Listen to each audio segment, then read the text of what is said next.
பனி விழும் மலர்வனம் திங்கள் முதல் வெள்ளி வரை மாலை 6 மணிக்கு உங்கள் விஜயில்.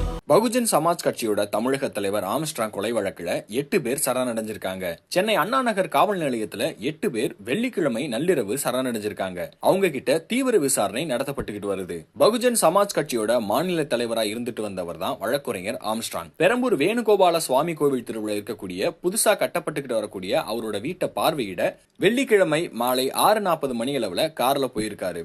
அந்த வீட்டுக்கு பக்கத்துல போனதும் காரை ஒரு இடத்துல நிறுத்திட்டு நண்பர்கள் வீரமணி, பாலாஜி அவங்க கூட சேர்ந்து நடந்து போயிட்டு இருந்திருக்காரு.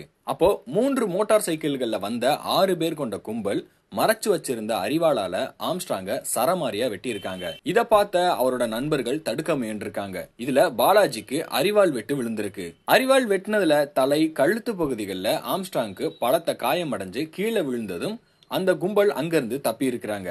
அந்த பகுதியில இருந்த மக்கள் ஆம்ஸ்ட்ராங்க மீட்டு 1000 விளக்கு கிரீம் சாலையில இருக்கக்கூடிய ஒரு தனியார் மருத்துவமனைக்கு அனுப்பி வச்சிருக்காங்க.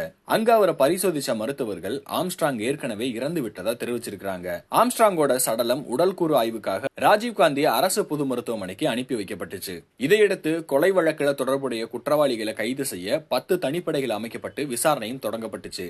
தனிப்படையினர் அந்த பகுதியில் இருக்கக்கூடிய கண்காணிப்பு கேமராக்களை பதிவான காட்சிகளை கைப்பற்றி ஆய்வு செஞ்சாங்க. அதுல கொலை செய்யப்பட்ட அந்த நபர்கள் உணவு விநியோகம் செய்யக்கூடிய ஒரு நிறுவனத்தோட சீருடையில வந்தது தெரிய வந்துச்சு. இதற்கிடையே சென்னை அண்ணா நகர் காவல் நிலையத்துல ஆம்ஸ்ட்ராங் கொலை வழக்குல சம்பந்தப்பட்ட 8 பேர் சரணடைஞ்சிருக்காங்க. சென்னை ராஜீவ்காந்தி மருத்துவமனையில செய்தியாளர்கள் சந்திச்ச சென்னை வடக்கு மண்டல கூடுதல் ஆணையர் அஸ்ரா கார்க் பேசும்போது ஆம்ஸ்ட்ராங் கொலை வழக்குல 4 மணி நேரத்துல 8 நபர்களை கைது செஞ்சு விசாரணை செஞ்சுட்டு இருக்கிறோம். விசாரணைக்கு பின்னாடிதான் கொலையோட நோக்கம் என்ன அப்படின்றது தெரிய வரும். கொலையோட உண்மையான காரணம் குறித்து தீவிர விசாரணை நடத்தப்படும். இந்த கொலை சம்பவத்தப்போ கொலையாளிகள் துப்பாக்கியை பயன்படுத்தல, கத்தியால தான் வெட்டி இருக்கிறாங்க அப்படின்றதும் தெரிவிச்சிருக்காரு.